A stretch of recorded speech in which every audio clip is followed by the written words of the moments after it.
Welcome back to my channel. আমার এই চ্যানেলের আরেকটা ভিডিওতে তোমাদের স্বাগত।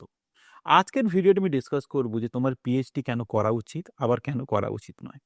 তো আমি রিসেন্টলি আমার পিএইচডি কমপ্লিট করলাম আইআইটি খড়গপুর থেকে এবং লাস্ট ৫ বছরে এই এডুকেশনাল কনটেন্ট বানানোর জন্য আমাকে অনেকেই জিজ্ঞেস করেছে যে তারা পিএইচডি করতে চায়, তারা রিসার্চ করতে চায়, তারা রিসার্চ নিয়ে প্যাশনেট, কিন্তু তারা এটা বুঝতে পারে না তাদের পিএইচডি করা উচিত না উচিত নয়। কারণ পিএইচডির মধ্যে অনেকটা আনসার্টেনটি থাকে। পিএইচডি একটা long term commitment. On average ইন্ডিয়াতে পিএইচডি করতে হলে ৫ বছর সময় লাগে। শুধু ইন্ডিয়াতেও নয়, বাইরেও যদি পিএইচডি করতে চাও ইউএসএ থেকে, সেখানেও একটা ৫ বছরের লং টার্ম কমিটমেন্ট লাগে এবং অনেক কিছু আনসার্টেন ফ্যাক্টর আছে যে গাইড ঠিকঠাক না পেলে, রিসার্চ টপিক ঠিকঠাক না পেলে। তাই জন্য অনেকেরই এটা থাকে ধারণা যে পিএইচডিটা করবে কি করবে না। তো আমি যেহেতু পিএইচডি কমপ্লিট করলাম রিসেন্টলি আইআইটি খড়গপুর থেকে। তো আমি ক্লোজলি অনেক কিছু জিনিস অবজার্ভ করেছি যে পিএইচডিতে কি ভালো দিক আছে, আবার কি খারাপ দিক আছে।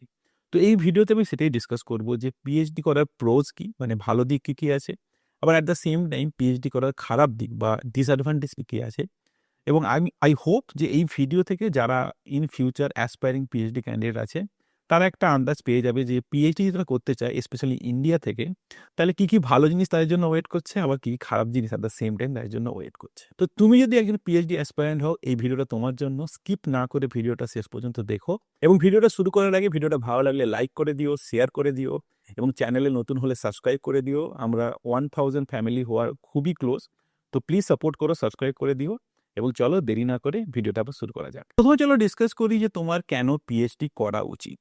এবং দ্য মোস্ট ইম্পর্ট্যান্ট পয়েন্ট হলো যে তুমি যদি কোনো একটা ডোমেন সম্পর্কে খুবই কিউরিয়াস হও, কোনো একটা ডোমেনকে খুব ভালোবেসে থাকো এবং রিসার্চ সম্পর্কে রিয়েলি প্যাশনেট হও, তাহলে তোমার অন্য কিছুর ভাবা উচিত নয়, তোমার পিএইচডি করা উচিত। কারণ পিএইচডি হলো একটা প্রসেস যেটা খুবই ডিফিকাল্ট প্রসেস, কারণ মোস্ট অফ দ্য টাইম আমরা ফেলিওর নিয়ে ডিল করি। মানে it's a month of failures and a days of success. কিন্তু তুমি যদি রিসার্চটাকে ভালোবাসো, রিসার্চের এই প্রসেসটাকে ভালোবাসো এবং একটা পার্টিকুলার ডোমেন বা ফিল্ড নিয়ে তোমার যদি খুবই ইন্টারেস্ট থাকে, তাহলে তোমার পিএইচডি করা উচিত। কারণ পিএইচডি একটা ট্রেনিং অ্যাকচুয়ালি। পিএইচডি অ্যাকচুয়ালি তোমার কমপ্লিট রিসার্চ নয়। পিএইচডি তুমি একটা ট্রেনিং পাবে how to do research. But তুমি যদি একটা ডোমেন নিয়ে বা একটা সাবজেক্ট নিয়ে খুবই কিউরিয়াস হও, খুবই ইন্টারেস্টেড হও, তাহলে পিএইচডি করতে করতে তুমি সেই সাবজেক্টটাকে ভালোবেসে ফেলতে পারো। এবং ভালোবাসলে ইভেনচুয়ালি যেটা হবে যে তুমি ওই ফিল্ড নিয়ে ইন ফিউচারও আরও রিসার্চ করতে পারবে। সেটা একাডেমিয়া থেকেও হতে পারে, ইন্ডাস্ট্রি থেকেও হতে পারে। এবং কেন আমি বলছি তুমি যদি রিসার্চ নিয়ে প্যাশনেট হও, তাহলেই তোমার পিএইচডি করা উচিত। কারণ এই যে হোল প্রসেস অফ রিসার্চ, যেখানে যেটা শুরু হয় একটা পার্টিকুলার প্রবলেম খুঁজে পাওয়া, তারপরে তার সারাউন্ডিং কি কাজ হয়েছে সেটা পড়া, তারপরে নিজের মডেল নিয়ে কাজ করা বা নিজের সলিউশন নিয়ে কাজ করা এবং ফাইনালি সমস্ত এক্সপেরিমেন্ট হয়ে গেলে সেই রেজাল্টগুলোকে একটা পেপারে লিখে পাঠানো এবং তারপরে ওই রিভিউজ আসবে, সেই রিভিউটাকে ডিল করা। এই যে হোল প্রসেসটা, এটা খুবই একটা হেক্টিক প্রসেস। কারণ এই হোল প্রসেসটা হতে লাইক পেপার সাবমিশন অব্দি ৬-৭ মাস লেগে যায় এআই মেশিন লার্নিং ফিল্ডে। তারপর পেপারটা অ্যাকসেপ্ট করাতে আরও ২-৩ মাস লাগে। তো অন অ্যাভারেজ ৮ থেকে ৯ মাস লাগে একটা কাজ শুরু হওয়া থেকে শেষ হওয়া অব্দি। তো তুমি যদি এই প্রসেসটাকে ভালো না বাসো, এই প্রসেসটা তোমার ভালো না লাগে, তাহলে তুমি পিএইচডি জয়েন করে তুমি ফ্রাস্ট্রেটেড হয়ে যাবে। কারণ ইভেনচুয়ালি ৬-৮ মাস বা ১০ মাস তোমার কোনো এন্ড রেজাল্ট নেই। Until unless the paper is getting accepted, end result is 0। তো এটা খুবই ইম্পর্টেন্ট যে তুমি প্রসেসটাকে তোমাকে ভালোবাসতে হবে এবং তোমার যে ডোমেনে তুমি পিএইচডি করছো সেইটাকে তোমাকে ভালোবাসতে হবে। এই দুটো যদি তোমার থাকে, তাহলে তোমার পিএইচডি করা উচিত। এবং পিএইচডি করতে করতে, মানে তুমি যদি জাস্ট পিএইচডি জয়েন করো একটা মেবি ডিসেন্ট ভালো লাগা থেকে, যে মেবি আমি রিসার্চটাকে ভালোবাসি, মেবি আমি ডোমেনটাকে ভালোবাসি, বা এটা হতে পারে যে পিএইচডি শেষ করতে করতে তুমি ডোমেনটাকে আরও ভালোবেসে ফেললে এবং সেই ডোমেনই ইন ফিউচার কাজ করলে। তো তাই জন্য প্রথম কারণ হচ্ছে তুমি যদি খুবই কিউরিয়াস হও একটা ডোমেন নিয়ে, like AI machine learning, system, physics, chemistry, যে কোনো ডোমেন নিয়ে তুমি যদি খুবই কিউরিয়াস হও, তুমি যদি ডোমেনটাকে ভালোবেসে থাকো এবং তুমি যদি হোল প্রসেস অফ রিসার্চটাকে ভালোবেসে থাকো, তাহলে তোমার পিএইচডি করা উচিত। নেক্সট যে কারণটার জন্য তোমার পিএইচডি করা উচিত, সেটা হচ্ছে বেটার জব অপরচুনিটিস বা বেটার জব প্রোফাইল। তুমি যদি কোনো একটা ভালো ইনস্টিটিউট থেকে, কোনো একটা ভালো প্রফেসরের আন্ডারে একটা ভালো পিএইচডি করতে পারো, তাহলে ফর শিওর তুমি একটা বেটার জব প্রোফাইল বা বেটার জব অপরচুনিটি পাবেই পাবে আফটার ইউর পিএইচডি। হ্যাঁ, অবভিয়াসলি তোমার পিএইচডিটাকে ভালো হতে হবে। পিএইচডি যদি ভালো না হয়, তাহলে নো ওয়ান ক্যান গ্যারেন্টি যে তুমি একটা ভালো জব পাবে কি পাবে না। বাট যদি তুমি একটা ভালো পিএইচডি করতে পারো একটা ভালো ইনস্টিটিউট থেকে এবং একটা ভালো প্রফেসরের আন্ডারে, তাহলে তুমি ফর শিওর একটা ভালো জব অপরচুনিটি পাবে। এবার ভালো জব অপরচুনিটি মানে কি? নরমালি তুমি যদি বিটেক, বিএসসি বা এমটেক, এমএসসি করো, তাহলে তুমি কোনো একটা ডিসেন্ট কোম্পানিতে মেবি কনসালটেন্সি বা মানে মেশিন লার্নিং বা এআই তে কাজ করলে একটা প্রোডাক্ট বেস কোম্পানিতে ডেভেলপমেন্টে কাজ পাবে। কিন্তু তুমি যদি পিএইচডি করো, for example AI machine learning এ তুমি যদি পিএইচডি করো, তাহলে বড়, বড় আর&ডি যে কোম্পানিগুলো আছে, লাইক Google, Microsoft, দেন Adobe রিসার্চ, IBM রিসার্চ, এদের রিসার্চ টিমে তুমি কাজ করার সুযোগ পেতে পারো। এবং ফ্র্যাঙ্কলি স্পিকিং এই সমস্ত বড়, বড় আর&ডি ল্যাবগুলো তাদের রিসার্চ টিমের জন্য পিএইচডি স্টুডেন্টদেরই একমাত্র হায়ার করে। তুমি এমটেক বা এমটেক রিসার্চ করলে ইনিশিয়ালি তুমি একটা আর&ডি টিমের পার্ট হতে পারবে না। তখন তোমাকে অনেকদিন কাজ করতে হবে, একটা এক্সপেরিয়েন্স গেইন করতে হবে, তারপরেই তুমি রিসার্চ টিমে ঢুকতে পারবে। ডিরেক্টলি তুমি যদি রিসার্চ টিমে এন্ট্রি করতে চাও, তাহলে the first criteria is you should have a PhD degree. So that's why PhD degree পেলে তোমার কাছে এই অপরচুনিটিগুলো খুলে যাবে। অবভিয়াসলি তোমাকে ইন্টারভিউ ক্র্যাক করতে হবে এবং পুরো প্রসেসটা কমপ্লিট করতে হবে। But at least you will be getting the opportunity যে তুমি ওই ইন্টারভিউগুলো অ্যাপিয়ার করতে পারবে। সেকেন্ড হচ্ছে তুমি একটা ইন্ডিপেন্ডেন্ট রিসার্চারও হতে পারো যদি পিএইচডি করো। পিএইচডির পরে ফর এক্সাম্পল যে তুমি কোনো ইন্ডাস্ট্রি জয়েন করলে না, কোনো একাডেমিয়া জয়েন করলে না, তুমি ডিসাইড করলে যে আমি ইন্ডিপেন্ডেন্ট রিসার্চ করবো, সেটার অপরচুনিটিও থাকে। থার্ড অপরচুনিটি হচ্ছে অবভিয়াসলি একাডেমিয়া, যেটা সবাই জানে যে পিএইচডি করলে, যে কোনো ডোমেনেই পিএইচডি করলে, পিএইচডির পরে তুমি একাডেমিয়া জয়েন করতে পারো। আইআইটি, আইএসসি বা এনআইটি জয়েন করতে হলে পোস্ট ডক করলে বেটার হয়। বাট অন্য কলেজে তুমি জয়েন করতে পারো এবং সেখানে অ্যাজ এ প্রফেসর তুমি কাজ করতে পারো। এবং প্রফেসর হওয়ার আমাদের বিগেস্ট অ্যাডভান্টেজ হচ্ছে এগেইন তুমি ইন্ডিপেন্ডেন্টলি রিসার্চ করতে পারবে। প্রফেসর হয়ে গেলে অ্যাপার্ট ফ্রম টিচিং অ্যাক্টিভিটি যেটা তোমাকে করতেই হবে, ছেলেদেরকে পড়াতে হবে, সেটার বাইরে বাকি সময়টা তুমি ইন্ডিপেন্ডেন্ট রিসার্চ করতে পারবে। ফর এক্সাম্পল তুমি একজন যে ন্যাচারাল ল্যাঙ্গুয়েজ প্রসেসিংয়ে রিসার্চ করতে চাও বা কম্পিউটার ভিশনে রিসার্চ করতে চাও, তো ইন্ডাস্ট্রিতে গেলে ওই স্কোপটা একটু কম, কারণ একটা কোম্পানিতে যেখানে তুমি জয়েন করছো সেখানে হয়তো তুমি এনএলপি নিয়ে ইন্টারেস্টেড বা তারা হয়তো কম্পিউটার ভিশনে কাজ করতে চায়, তখন তোমাকে কম্পিউটার ভিশনেই কাজ করতে হবে, কারণ কোম্পানি ইন্টারেস্ট সেটাই। কিন্তু তুমি যদি একাডেমিয়াতে থাকো, তাহলে ইন্ডিপেন্ডেন্টলি তুমি কম্পিউটার ভিশনে বা এনএলপিতে যেটা তোমার মন করে সেটাই তুমি কাজ করতে পারবে। তো সেখানেও একটা ইন্ডিপেন্ডেন্ট রিসার্চের অপশন থাকে। এবং একাডেমিক জবটা হচ্ছে মোস্ট বাই ডিফল্ট জব ধরা হয় অনেকগুলো ফিল্ডের ক্ষেত্রে, যে পিএইচডি পরে সবাই একাডেমিয়ে জয়েন করে। তো সেই অপশনও তোমার কাছে থাকে। এবং ফাইনালি তুমি কোনো স্টার্টআপ অবভিয়াসলি খুলতে পারো আফটার পিএইচডি। এরকম অনেক এক্সাম্পল আছে যে স্পেশালি ইউএসএতে বা ফরেনেতে এরকম অনেক এক্সাম্পলই আছে যে লোকজন পিএইচডি করার পর একটা স্টার্টআপ খোলে। ইন্ডিয়াতেও আছে, কিন্তু ইন্ডিয়াতে সেরকম এক্সাম্পল খুবই কম। বাট অবভিয়াসলি তুমি নিজের স্টার্টআপ খুলতে পারো আফটার পিএইচডি, কারণ পিএইচডি তোমাকে যে নলেজটা লাইক প্রোভাইড করে একটা পার্টিকুলার ফিল্ডে, তুমি প্রচণ্ড নলেজ নিয়ে বেরো, তুমি যাতে ঠিকঠাক পিএইচডি করতে পারো এবং অনেকগুলো ওপেন প্রবলেম তোমার কাছে খুলে যায় আফটার ইউর পিএইচডি। তো এটা খুবই নর্মাল যে তুমি আফটার পিএইচডি একটা স্টার্টআপ খুলে সেই সমস্ত ওপেন প্রবলেমগুলোকে ডিল করার কথা ভাববে, এবং তুমি যদি ফান্ডিং ম্যানেজ করতে পারো, তাহলে একটা স্টার্টআপও তুমি খুলতে পারো। এবং ফাইনালি যেটা অনেকেই বলে না, যে বড়, বড় প্রোডাক্ট বেস কোম্পানিগুলোতে তোমাকে যদি বড় পজিশনে পৌঁছতে হয়, লাইক ম্যানেজিং ডিরেক্টর বা ওই লেভেলে পজিশনে পৌঁছতে হয়, তাহলে পিএইচডি একটা ক্রাইটেরিয়া। কারণ ওই যে পিএইচডি ডিগ্রিটা থাকলে সেটা অবভিয়াসলি একটা একটা এজ তোমাকে দেবে in the senior level. Maybe not immediately, but maybe 10-15 years পরে যখন তুমি একটা সিনিয়র লেভেলে যখন টার করছো, তখনও তোমাকে একটা এজ দেবে তুমি যদি একটা পিএইচডি করে থাকো। তো ওভারঅল আমি যেটা বলতে চাইছি যে একটা বেটার জব প্রোফাইল বা অপরচুনিটির জন্য PhD always help you. Next advantage of PhD হচ্ছে exposure to the strong research institution. আমার মতো যারা স্টুডেন্ট, যারা টায়ার 2 বা টায়ার 3 কলেজ থেকে বিটেক করেছে, তাদের জন্য একটা এলিট ইনস্টিটিউশনস লাইক আইআইটিস, আইআইএসসি বা এনআইটি থেকে তারা যদি পিএইচডি করতে পারে, তাহলে তাদের কাছে অনেক বেশি এক্সপোজার হয় রিসার্চের ফ্রম দিজ ইনস্টিটিউশন। ভালো আইআইটি, আইআইএসসি বা ভালো এনআইটিগুলোতে যেটা হয় যে ওখানে একটা রিসার্চের একটা অনেক বেশি এক্সপোজার থাকে, কারণ অনেক ভালো ভালো প্রফেসর্স থাকে যারা বিভিন্ন ডোমেনে কাজ করছে। স্পেশালি ভালো আইআইটি এবং আইআইএসসিতে আমি দেখেছি যে অনেক প্রফেসর আছে যারা অনেক রিনাউন্ড তাদের পার্টিকুলার ফিল্ডে, এবং তাদের রিসার্চ কোয়ালিটি অনেক সময় at per of the foreign ইউনিভার্সিটির এবং ওয়ার্ল্ড ক্লাস লেভেলের রিসার্চ তারা করে। তো তুমি যদি ওই সমস্ত ল্যাবে ঢুকতে পারো ফর ইয়ার পিএইচডি, তাহলে তুমি টপ পাবলিকেশন পাবে, যে টপ জার্নাল বা টপ কনফারেন্সে পেপার পাবলিশ করতে পারবে। ভালো ভালো এক্সটার্নাল কোলাবোরেশন বা ইন্টারনাল কোলাবোরেশন হবে। এই ইন্ডাস্ট্রির সঙ্গে হতে পারে, ফরেন ল্যাবের সঙ্গে হতে পারে, অনেক ভালো ভালো কোলাবোরেশন হবে। এবং ওভারঅল এটা তোমাকে একটা গুড রিসার্চ এক্সপোজার দেবে। এবং সেইটা is something that you will not gain যদি তুমি জাস্ট এমটেক করো বা এমটেক রিসার্চ করো। অবভিয়াসলি বিটেক টায়ার 2 টায়ার 3 থেকেই মোস্ট অফ দ্য স্টুডেন্টরা করে থাকে। তো সেই এক্সপোজারটা, রিসার্চের যে একটা ট্রু এক্সপোজার, সেইটা পাওয়া যায় পিএইচডি করলেই। কারণ এমটেক রিসার্চ একটা খুবই অল্প সময়ের প্রোগ্রাম হয়, সেখানে অতটা এক্সপোজার পাওয়া যায় না। তো কমপ্লিট একটা রিসার্চ এক্সপোজার যদি পেতে চায়, যেখানে অনেক ভালো, ভালো পাবলিকেশন হবে, অনেক ফরেন এক্সটার্নাল কোলাবোরেশন হবে, ফরেন কান্ট্রিজ ঘুরতে যাবে ফর কনফারেন্সেস, ফর ইন্টার্নশিপ, তার জন্য পিএইচডি করাটা অত্যন্ত জরুরি। তো এইটা হচ্ছে another advantage that you will get a lot of research exposure from strong institute like IITs, ISC বা এনআইটিস। নেক্সট অ্যাডভান্টেজ হচ্ছে স্কলারশিপ। আমি মানছি স্কলারশিপ আমাদের দেশে যেটা দেওয়া হয় সেটা খুব একটা যে হাইফাই তা নয়, কিন্তু it's a decent scholarship. Junior research ফেলোর জন্য দেওয়া হয় 37,000 এবং সিনিয়রদের জন্য দেওয়া হয় 42,000। এই পয়সাটা এগেইন যেটা বললাম, এই টাকাটা যেটা দেওয়া হয় না, এটা খুব একটা হাই-ফাই নয় কম্পেয়ার টু এমটেক এর পরে বা বিটেক এর পরে তুমি যদি কোনো কোম্পানিতে চাকরি করো। কিন্তু এটা অতটাও খারাপ নয়। কারণ তুমি যখনই কোনো আইআইটিতে থাকবে, তো সেখানে যে থাকা খাওয়ার ব্যাপারটা সেটা অনেকটাই সাবসিডাইজড। তো ওভারঅল তুমি মেবি ১ মাসের যে স্কলারশিপটা পাবে, সেটাই তোমাকে পে করতে হবে ইনস্টিটিউটকে ফর আ সেমিস্টার।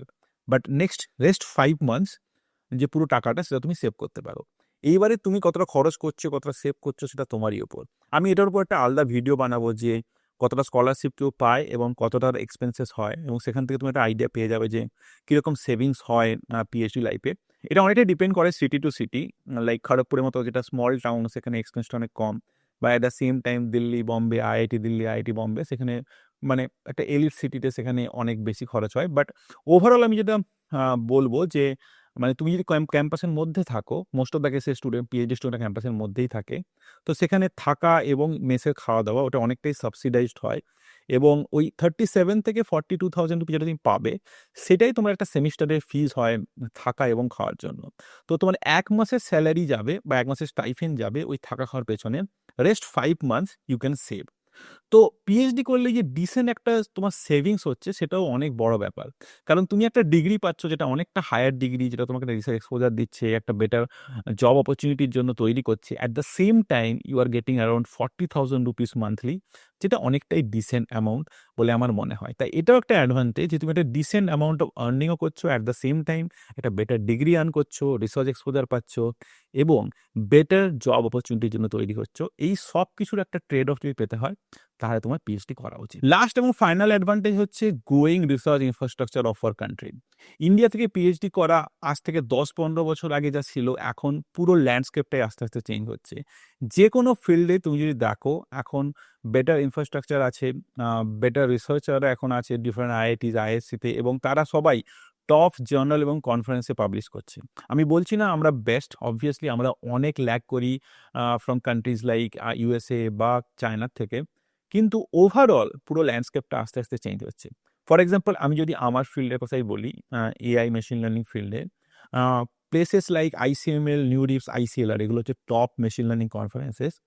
ইভেন আমি যখন আইআইএসসিতেও ছিলাম 2017, 18, 19 ওই সময়টাতে, তখনও এই কনফারেন্সগুলোতে ইন্ডিয়া থেকে খুব একটা পেপার যেত না। মানে হয়তো ১-২টো পেপার হতো। লাস্ট ইয়ার আইসিএলআর এ যখন আমি একটা পেপার পাবলিশ করেছিলাম, সেখানে ইন্ডিয়া থেকে ২৫টা পেপার ছিল। তো বুঝতে পারছো যে 2018-20 সেই সময়টাতে হয়তো ১-২-৩টে পেপার হতো, এখন ২৫টা করে পেপার হচ্ছে। অবভিয়াসলি অন্য কান্ট্রি অনেক বেশি করছে, বাট আমি বলছি gradually the whole research infrastructure, the growth of research ecosystem, সেগুলো আস্তে আস্তে চেঞ্জ হচ্ছে। এবং সেই একটা অ্যাডভান্টেজ তুমি পেতে চাও যে তুমি ইউএসএতে পিএইচডি হয়তো পাচ্ছ না, তাহলে তুমি অনেক সময় ভাবো যে ইন্ডিয়া থেকে করবো না, কারণ ইন্ডিয়ায় রিসার্চে তেমন স্কোপ নেই। সেটা একটা মিথ। মানে ইন্ডিয়াতেও অনেক ভালো প্রফেসর আছে এবং তারা খুব ভালো, ভালো রিসার্চ করছে। Obviously not enough. আমার মনে হয় আরো অনেক ভালো রিসার্চারের আসা উচিত। বাট এই প্রসেসটায় টাইম লাগবে। Gradually I hope the landscape will change. But এটা আস্তে, আস্তে চেঞ্জ হচ্ছে এবং অনেক এখন middle tyre, lower tyre IIT থেকেও বড়, বড় জার্নাল, বড়, বড় কনফারেন্সে পেপার পাবলিশ করা হচ্ছে এবং সেটা খুব ভালো দিক। তো তাই জন্য এই যে গ্রোয়িং রিসার্চ ইকোসিস্টেম যেটা ইন্ডিয়াতে হচ্ছে, সেইটারও একটা অ্যাডভান্টেজ তুমি যদি পেতে চাও, তাহলেও তোমার পিএইচডি করা উচিত। তো ওভারঅল এইগুলো হচ্ছে অ্যাডভান্টেজেস, যেগুলোর জন্য আমার মনে হয় যে তোমার পিএইচডি করা উচিত, বা তুমি পিএইচডি করলে এই অ্যাডভান্টেজগুলো পেতে পারো, স্পেশালি তুমি যদি পিএইচডি ইন্ডিয়া থেকে করো। এবার চলো ডিসকাস করা যাক যে কি কি ডিসঅ্যাডভান্টেজ আছে বা কেন তোমার পিএইচডি করা উচিত নয়। তো first and most important point হচ্ছে এটা একটা long term commitment. On average ৫ বছর লাগে, কিন্তু অনেক কেসেই দেখা যায় মোর দ্যান 6-7 ইয়ার্সও পিএইচডি এ লেগে যায়। এবং তার একটা অন্যতম কারণ হচ্ছে অবভিয়াসলি গাইড অনেক সময় ছাড়ে না। গাইডের অনেক হাই ডিমান্ড থাকে। তো সেইটা তো অবভিয়াসলি যখন তুমি পিএইচডি জয়েন করবে তখনই তোমার কথা বলে নেওয়া উচিত যে গাইডের কি requirement to complete PhD. But অন্য একটা সাইড আছে, সবসময় গাইডই প্রবলেম নয়। অনেক সময় দেখা যায় যে একটা স্টুডেন্ট রিসার্চের হোল প্রসেসটাকেই ভালোবাসছে না, এবং তখন যেটা প্রবলেম হয় যে তখন পুরো ব্যাপারটা একটা মনোটোনাস হয়ে যায়। আমিও অনেক স্টুডেন্টকে দেখেছি তারা রিসার্চের প্রসেসটাকে ভালোবাসে না, তারা রিসার্চ করতে চায় না, জাস্ট ওই টাকাটার জন্য ঢুকে গিয়েছিল, ওভারঅল তাদের রিসার্চ করার কোনো ইন্টারেস্টই ছিল না। ফলে তাদের ক্ষেত্রে প্রবলেমটা হয় যে তারা পাবলিকেশন করতে পারে না, বছরের পর বছর পাবলিশ করতে পারছে না। আর যেহেতু গাইডে একটা ডিসেন্ট রিকোয়ারমেন্ট লাগেই যে ২-৩টে পেপার অ্যাটলিস্ট চাই, তো ওই পিএইচডিও কমপ্লিট হচ্ছে না। তাই জন্য এই লং টার্ম কমিটমেন্টটা শুধু টাইমের জন্য নয়, যে তুমি যদি রিসার্চের প্রসেসটাকেই ভালো না বাসো, এবং যেটাই প্রথমে বলছিলাম, তুমি যদি কোনো একটা ডোমেন নিয়ে কিউরিয়াসই না হও, তোমার পিএইচডি জয়েন করার মোটিভ এটা নয় যে আমি একটা ডোমেন নিয়ে ইন্টারেস্টেড বা আমি রিসার্চ করতে চাই, মেবি অন্য কোনো কারণের জন্য তুমি পিএইচডি জয়েন করছো, তাহলে এই প্রবলেমটা হয় যে রিসার্চের হোল প্রসেসটা তোমার কাছে অনেক বোরিং লাগে, আর হেকটিক লাগে, এবং তখন মানে whole process of research is getting bored. এবং এই সমস্ত ক্ষেত্রে মোস্ট অফ দ্য কেসেস যেটা হয় যে একটা ভালো পিএইচডি করতে পারে না স্টুডেন্ট, এবং জাস্ট একটা পিএইচডির মতো পিএইচডি হয়, এবং ইন ফিউচারে গিয়ে প্লেসমেন্ট হতেও কোম্পানিতে সেখানেও অনেক প্রবলেম হয়। তাই এটা একটা মেন রিজন যে তুমি যদি হোল প্রসেসটাকে ভালো না বাসো, এবং যেহেতু এটা লং টার্ম কমিটমেন্ট, তাহলে তোমার পিএইচডি করা উচিত না। নেক্সট হচ্ছে লিমিটেড গ্লোবাল এক্সপোজার। যদিও আমি আগের সেকশনে বললাম যে অনেক ভালো আইআইটিজ আছে, অনেক ভালো প্রফেসর আছে, আমাদের হোল রিসার্চ ইকোসিস্টেম অনেক ইমপ্রুভ করছে, বাট যেটা যেটা মেন ব্যাপার হচ্ছে সেই ইমপ্রুভমেন্টটা অনেক স্লো। এমন নয় যে প্রত্যেকটা আইআইটিতে প্রত্যেকটা প্রফেসরই খুব ভালো রিসার্চার, এবং প্রত্যেকটা ল্যাবই ওয়ার্ল্ড ক্লাস রিসার্চ করছেন। ওই যারা রিসার্চ করছে সেই পার্সেন্টেজটা এখনও খুবই কম, এবং মোস্ট অফ দ্য ল্যাবেই দেখা যায় যে তাদের তেমন গ্লোবাল এক্সপোজার নেই। মানে তুমি যে রিসার্চটা করছো, মেবি কোনো টপ পাবলিকেশন হচ্ছে না, মিডিল টায়ার বা লোয়ার টায়ার কনফারেন্স বা জার্নালে সাবমিট করছো, এবং ইভেনচুয়ালি যেটা হবে, লোয়ার টায়ার বা মিডিল টায়ার কনফারেন্স সাবমিট করলে বা পেপার পাবলিশ করলে তোমার এই কাজটা তেমন গ্লোবাল এক্সপোজার পাবে না, এবং সেটা একটা প্রবলেমেটিক ব্যাপার, এবং সেটা অনেক লেভেল ক্ষেত্রে ইন্ডিয়াতে হয়। তাই জন্য তুমি যে সেই সমস্ত ল্যাবে পিএইচডি জয়েন করো, ইভেনচুয়ালি তোমার একটা ভালো পিএইচডি হবে না। ইভেনচুয়ালি আফটার পিএইচডি তুমি সেই মানে ব্যাপারটা হবে না যে একটা খুব ভালো জায়গায় চাকরি পেলাম বা ভালো রিসার্চ করতে শিখে গেলাম, সেই ব্যাপারটা হবে না। তাই গ্লোবাল এক্সপোজারের পয়েন্ট অফ ভিউ থেকে ইন্ডিয়াতে এখনও আমরা অনেকটা ল্যাগ করছি। যদিও আমি যেটা বললাম যে আমাদের হোল ল্যান্ডস্কেপটা চেঞ্জ হচ্ছে, বাট এখনও প্রত্যেকটা ল্যাব সেই জায়গায় পৌঁছয়নি যেখানে ইন্ডিয়ার প্রত্যেকটা ল্যাবেরই একটা ভালো গ্লোবাল এক্সপোজার রয়েছে। তো লিমিটেড গ্লোবাল এক্সপোজার হচ্ছে এমন একটা প্রবলেম যেটার জন্য তোমার হয়তো পিএইচডি জয়েন করা উচিত নয়। নেক্সট ডিসঅ্যাডভান্টেজ হচ্ছে ইনফ্রাস্ট্রাকচার গ্যাপ এবং ফান্ডিং ইস্যু। এটা একটা সিরিয়াস প্রবলেম। ইভেন আইআইটিগুলোতেও, অনেক আইআইটিতে এবং এনআইটিতেও দেখা যায় যে প্রপার ইনফ্রাস্ট্রাকচার নেই রিসার্চ করার জন্য। এগেন সিচুয়েশন অনেক ইমপ্রুভড হয়েছে রিসেন্টলি, কিন্তু not up to the mark of leading US বা China universities. For example AI machine learning এর ক্ষেত্রে আমি বলতে পারি যে এখনও জিপিইউ একটা বিশাল বড় ইস্যু। আমরা যারা পিএইচডি করেছি আইআইটি খড়গপুর বা অন্য ইনস্টিটিউট আমি থেকেছি, সেখানে প্রবলেমটা হচ্ছে যে লিমিটেড জিপিইউ আছে যেটা অনেক স্টুডেন্ট মিলে অ্যাক্সেস করে। অ্যাট দ্য সেম টাইম তুমি যদি ইউএস এর কোনো কলেজ দেখো বা বাইরে কোনো ইউনিভার্সিটি দেখো, সেখানে অনেক জিপিইউ থাকে স্টুডেন্টদের জন্য। তো এই যে ইনফ্রাস্ট্রাকচারের গ্যাপটার জন্য রিসার্চের উপর অনেকটা ইম্প্যাক্ট পড়ে। এবং ফান্ডিং ইস্যু হচ্ছে যেটা, যে তোমার যদি একটা পেপার অ্যাকসেপ্ট হয়, তাহলে তুমি ফরেন কান্ট্রি যাবে, তো সেই সময় যে ফান্ডিংটা দরকার সেটাও এনাফ নয় আমাদের আইআইটিগুলোতে যেটা আছে। বাইরের কান্ট্রি যেটা হয় যে আনলিমিটেড ফান্ডিং আছে, তুমি যে কোনো কনফারেন্সের পেপার হলে কনফারেন্স অ্যাটেন্ড করতে যেতে পারো, কিন্তু আমাদের দেশে এটা হয় যে যে নর্মাল ফেলোশিপটা যেটা বললাম, সেখানে তুমি ১ থেকে ২টো কনফারেন্সই অ্যাটেন্ড করতে পারো। প্রাইম মিনিস্টার রিসার্চ ফেলোশিপ বা পিএমআরএফ-এ ওখানে ৮ লাখ থেকে ১০ লাখ টাকা দেওয়া হয় ফর কনফারেন্স ট্রাভেল, বাট সেটাও খুবই লিমিটেড স্টুডেন্টরা পায়, এবং সেটা এখন অন হোল্ড। তাই ফান্ডিং ইস্যু একটা খুবই প্রবলেমেটিক জিনিস সমস্ত আইআইটিগুলোতেই। যদি প্রফেসরের কাছে খুব বড় ফান্ডিং থাকে তাহলে প্রবলেমটা থাকে না, কিন্তু মোস্ট অফ দ্য ল্যাব বা প্রফেসরের কাছেই অতটা ফান্ডিং থাকে না যে তারা প্রত্যেকটা পিএইচডি স্টুডেন্টকে সাপোর্ট করবে, তারা যদি খুব ভালো জায়গায় পাবলিশ করতে থাকে। তো এবং সেটা যেটা হয় যে তুমি ভালো জায়গায় পাবলিশ করে যদি সেখানে অ্যাটেন্ডই না করতে পারো, তাহলে তুমি একটা ফ্রাস্ট্রেশনে ভোগো, এবং সেটা তোমাকে একটা ডিমোটিভেট করে নেক্সট পেপারটা পাবলিশ করার ক্ষেত্রে। তাই ইনফ্রাস্ট্রাকচারের অভাব এবং ফান্ডিং ইস্যু এটাও একটা প্রবলেম যদি তুমি পিএইচডি করতে চাও, তাই এইটাও একটা ডিসঅ্যাডভান্টেজ তুমি বলতে পারো। নেক্সট যে কারণটার জন্য তোমার পিএইচডি করা উচিত নয় সেটা হচ্ছে টক্সিক সুপারভাইজার। এটা একটা গ্লোবাল ইস্যু। এটা এমন নয় যে শুধু ইন্ডিয়াতেই টক্সিক সুপারভাইজার আছে। টক্সিক সুপারভাইজার পৃথিবীর সব জায়গাতেই আছে। তো মানে তোমার সুপারভাইজার যদি টক্সিক হয়, সুপারভাইজার থেকে সাথে যদি মানাতে না পারো, সুপারভাইজার সাথে তোমার বন্ডিং যদি ভালো না হয়, তাহলে তোমার পুরো পিএইচডিতেই শেষ। কারণ পিএইচডি একটা 5 বছর থেকে 7 বছর, মেবি তার বেশিও লাগতে পারে, যেটা বললাম। এবং এই পুরো সময়টা তোমাকে একজনকে রিপোর্ট করতে হয়, সেটা হচ্ছে তোমার সুপারভাইজার। তাই তোমার সুপারভাইজার যদি ভালো না হয়, সুপারভাইজার যদি অ্যাপ্রোচেবল না হয়, সুপারভাইজার যদি ফ্রেন্ডলি না হয়, বা মানে তোমাকে যদি সেই ফ্রিডমটা না দেয়, মানে ওভারঅল তোমার যদি সুপারভাইজারের সঙ্গে বন্ডিংটা ভালো না হয়, তাহলে তোমার হোল পিএইচডি প্রসেসটা একটা টক্সিক হয়ে যাবে। তো সেই জন্য এটা খুবই ইম্পর্টেন্ট যে তুমি যদি পিএইচডি করতে চাও, তাহলে আগেই ভালোভাবে কথা বলে নেওয়া উচিত যাকে পিএইচডি করতে চাইছো, এবং ল্যাবের স্টুডেন্টদের সঙ্গেও একটু কথা বলে নেওয়া উচিত, এবং যতটা সম্ভব ইনফরমেশন গ্যাদার করে তবেই পিএইচডি যাওয়া উচিত। টক্সিক সুপারভাইজার যেটা বললাম, এটা গ্লোবাল ইস্যু। পৃথিবীর সব জায়গায়, তুমি ইন্ডিয়াতেই পিএইচডি করো, ইউরোপে করো, ইউএসএতে করো, সব জায়গাতে টক্সিক সুপারভাইজার আছে। এবং এই 5 থেকে 7 বছর যখন তুমি পিএইচডি করবে, ওই একটা লোকের সঙ্গে তোমার কাইন্ড অফ ফ্যামিলির মতো, মানে তোমাকে উঠতে বসতে তার সঙ্গে মিটিং করতে হবে, তাকে রিপোর্ট করতে হবে। তাই সেই লোকটার সঙ্গে যে তোমার ওভারঅল বন্ডিংটা ভালো না হয়, তাহলে তোমার PhD will be a hell. Believe me, it will be a hell. কারণ আমি আমার পিএইচডির সময় দেখেছি অনেক স্টুডেন্ট তারা এই ব্যাপারটা সাফার করেছে। তাই জন্য বলছি যে এটা খুবই ইম্পর্টেন্ট। তুমি যদি পিএইচডি করতে চাও এবং এই ব্যাপারটাকে অ্যাভয়েড করতে চাও, তাহলে প্রপার সার্ভে করে ওই মানুষটা সম্পর্কে, তাহলেই তার আন্ডারে জয়েন করো। নেক্সট ডিসঅ্যাডভান্টেজ হচ্ছে স্কলারশিপ বা স্টাইপেন্ড। যেটা বললাম যে ইন্ডিয়াতে পিএইচডির জন্য স্কলারশিপ বা স্টাইপেন্ড ততটা বেশি নয়। বাট আমি যদিও বললাম আগের সেকশনে যে তুমি চাইলে সেভিংস করতে পারো, বাট এখানে একটা ক্যাচ আছে। তুমি যদি ফ্যামিলি একমাত্র আর্নিং মেম্বার হও, মানে তোমার যদি ফ্যামিলি ফাইন্যান্সিয়াল সিচুয়েশন ভালো না হয়ে থাকে, এবং তোমার যদি নিজের ফ্যামিলিকে সাপোর্ট করতে হয়ে থাকে, তাহলে হয়তো এই 37,000 বা 42,000, but on average 40,000 rupees per month may not be sufficient. এবং তুমি যদি পিএইচডির এই 10 ইয়ারের মধ্যে বিয়ে করতে চাও, তাহলে আরও একটা বড় প্রবলেম হয়ে যাবে। It will be even more burden for you.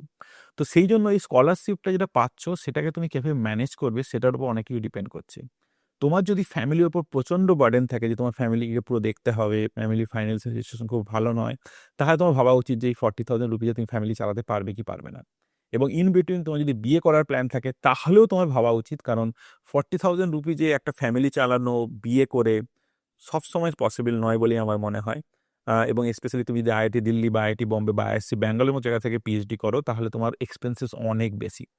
তো তাই জন্যই বললাম যে স্কলারশিপ বা স্টাইফেন্ড ইজ এ ইস্যু। যদি তোমার ফ্যামিলি রেসপন্সিবিলিটি থাকে, তুমি যদি বিয়ে করার কথা ভাবছো, তাহলে তোমার এই জিনিসটাও ভাবা উচিত পিএইচডি করার আগে। এবং এটা অবভিয়াসলি আমাদের ডিসঅ্যাডভান্টেজেস, যে আমাদের ইন্ডিয়াতে স্কলারশিপ অনেকটাই লোয়ার যদি তোমাকে একটা ফ্যামিলিকে কন্টিনিউ করতে হয়, বা তুমি যদি বিয়ে করার কথা ভেবে থাকো। Last but not the least disadvantage হচ্ছে, এটা অ্যাকচুয়ালি ডিসঅ্যাডভান্টেজ নয়, এটা কাইন্ড অফ একটা ওভারভিউ অফ পিএইচডি, যে পিএইচডি তোমার রেসপন্সিবিলিটি। তুমি যদি ভাবছো যে একটা ভালো কলেজ জয়েন করলাম, একটা ভালো প্রফেসর আন্ডারে ল্যাবে জয়েন করলাম, তাহলেই সবটা হয়ে গেল, মানে সেই ল্যাব বা সেই ইনস্টিটিউট তোমার পিএইচডি কমপ্লিট করে দেবে এবং তুমি একটা ভালো পিএইচডি নিয়ে বেরিয়ে যাবে, তাহলে সেটা ভুল।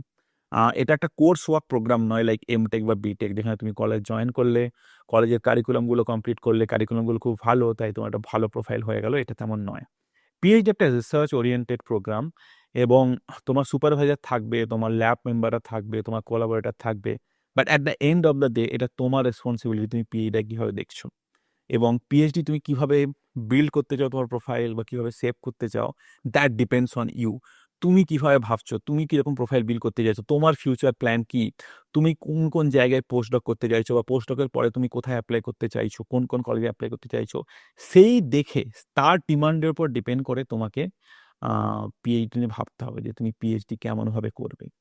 তো সেই জন্য তোমার সুপারভাইজার থাকবে, হয়তো মিটিং করবে, তোমাকে অনেক সাজেশন দেবে, তোমার ল্যাব মেটও তোমার সঙ্গে থাকবে, বা দিনের শেষে রিসার্চ তুমি কিভাবে করবে, কিভাবে তুমি কোথায় কোথায় পেপার পাবলিশ করবে, এটা তোমার ডিসিশন। তাই তোমারই হোল রেসপন্সিবিলিটি তোমার পিরিয়ডে তুমি কিভাবে ভাবছো, কিভাবে ডিজাইন করার কথা ভাবছো।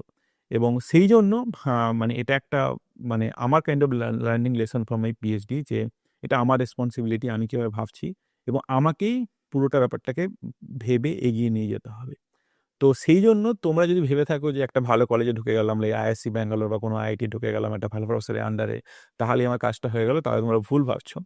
পিএইচডি ডে 1 থেকে এন্ড অবধি তোমার রেসপন্সিবিলিটি এবং অনেক কিছু তোমাকে মানে অনেক কিছুর মধ্যে তোমাকে যেতে হবে। It's not only about research. Paper reject হবে, অনেক লো ফেজেস আসবে এবং তার মধ্য দিয়ে তোমাকে নিয়ে গিয়ে আল্টিমেটলি পিএইচডি কমপ্লিট করতে হবে। তো সমস্ত পেইন তোমাকেই সহ্য করতে হবে, সমস্ত হ্যাপিনেসও তোমার জন্যই ওয়েট করবে।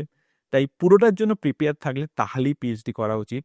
এবং যেটা ১ম এ বলেছিলাম, যদি তুমি রিসার্চ প্রসেসটাকে ভালোবাসো, যদি তুমি কোনো একটা ডোমেন নিয়ে খুবই কিউরিওসিটি হও, তাহলে তোমার একটা অ্যাডভান্টেজ থাকবে। তুমি হয়তো অতটা এফেক্টেড হবে না ফ্রম দ্য রিজেকশন বা failure. But yes, I hope যে কথাগুলো আমি বললাম এই ভিডিওতে সেটা তোমাদের জন্য অনেক হেল্পফুল হবে। কী, কী অ্যাডভান্টেজেস আছে? অ্যাডভান্টেজ অবভিয়াসলি অনেক কিছুই আছে ইন্ডিয়া থেকে পিএইচডি করার জন্য। But at the same time অনেকগুলো ডিসঅ্যাডভান্টেজ আছে এবং পারসন টু পারসন ভ্যারি করবে। লাইক স্কলারশিপের ব্যাপারটা বা ইনফ্রাস্ট্রাকচার, এই যে ব্যাপারগুলো আছে, এগুলো ভালো ল্যাবে ঢুকলে হয়তো অতটা ম্যাটার করবে না। কিন্তু আ অতটা ভালো ল্যাব যদি না থাকে তাহলে সেই সমস্ত ক্ষেত্রে ম্যাটার করবে। তো এই ছিল আমার কমপ্লিট ভিডিও। আই হোপ এই ভিডিও থেকে যারা ফিউচার পিএইচডি অ্যাসপারেন্ট বা ফিউচার রিসার্চ করতে চায় যারা, তারা অনেকটা ইনসাইট পেল। তোমার যদি কোনো স্পেসিফিক কোয়েশ্চেন থেকে থাকে তাহলে জানিও কমেন্ট সেকশনে। I will try to answer it. এবং ইন ফিউচার তোমরা যদি চাও আমি অন্য কোনো এই সিমিলার টপিক নিয়ে ভিডিও বানাই তাহলে সেটাও বলতে পারো কমেন্টে। I will try to make it. এবং ভিডিওটা শেষ করার আগে এগেন আমি বলব যে ভিডিওটা যদি লাইক করে থাকো তাহলে প্লিজ লাইক করে দিও এবং শেয়ার করো ভিডিওটা, এবং চ্যানেল নতুন হলে সাবস্ক্রাইব করে দিও। আমি খুবই ক্লোজ আমার 1000 সাবস্ক্রাইবারের জন্য। তো প্লিজ হেল্প করো এবং help me to achieve 1000 subscriber এই চ্যানেলটার জন্য। তো that's it about the video. পরের ভিডিওতে খুব শীঘ্রই দেখা হচ্ছে। Till then, good bye.